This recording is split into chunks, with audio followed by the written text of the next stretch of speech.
I started out really as a sort of recreational drug user, you know. The time I was doing it was really sort of the coming up of the E type sort of generation, that sort of thing. Used to smoke a lot of weed, but only really sort of the Class A drugs or Class B drugs, whatever class they are, was more of a recreational thing of a weekend. But I used to smoke quite a lot of grass just to experiment, really, you know.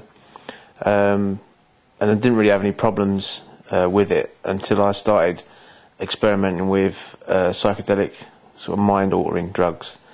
And what happened was I had a few experiences on them, and it'd been fine. You know, it'd been quite an eye-opener, so to speak. But on one particular occasion, I think, with the wrong crowd of people, and it got very dark, and I sort of psychologically lost myself. So I found it very difficult to get back to reality. It's very difficult to describe, but basically, you know, it's physically your heart's pounding. You don't feel like you're in the room with people. You've got an altered sense of perception and reality. It's horrifying, you know. But I managed to come down off of that and get back to a stage of normality, which was fine. And I think it was a couple of days later I was smoking a joint, and all of a sudden I was back there again, and I thought someone's laced this gear or something.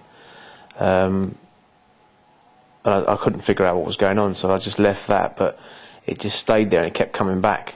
And I was trying to function at work. I was working in sales at the time up in London, and I tried to function normally, but every day it would come back. So I'd be around people trying to get on with my normal day, and I'd be flashing back to this experience, and I just didn't know what was happening to me. I think it was one weekend a friend of mine said, I experienced something like that before, and I had a drink and it alleviated it. So I gave a drink a go. So I drunk about half a bottle of Bacardi, and it just alleviated everything. Just all went away. Felt really euphoric, amazing. But obviously, as the drink wore off, it then came back. So I then realised that I was in a bit of a dilemma, because I had to, every time I had this feeling, which was pretty much every day, I'd find myself having to drink. And at first I was able to sort of control it during the day, and just drink of an evening and cans and stuff. But as time went on, the drink was obviously compounding the problem itself. So it was getting worse, and the worse it was getting, the more I needed to drink.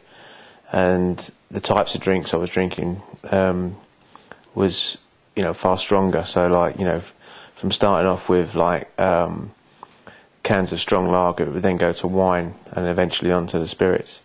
And I suppose it was this period of like drinking medicinally, so to speak, in order to suppress this psychological feeling, was going on for about 6 years, and it really sort of escalated to a real advanced chronic alcoholism in the last sort of 2 or 3 years, before I was really ill.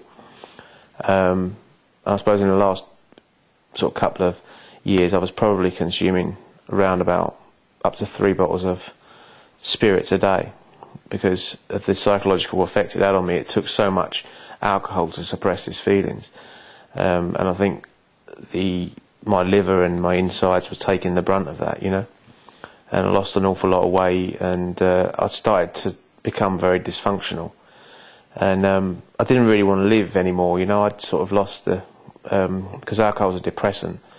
I just didn't really want to live anymore, and I used to fantasize about suicide and ending it all and all this sort of stuff. So I was in a terrible state, And at the time I was living in my own flat.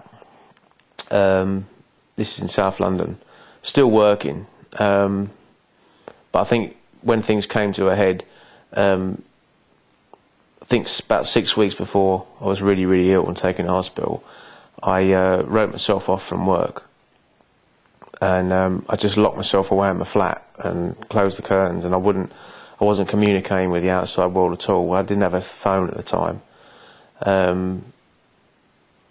I know my parents and stuff and my friends were trying to get hold of me, but in the end they just stopped because they assumed I wasn't there or whatever, you know.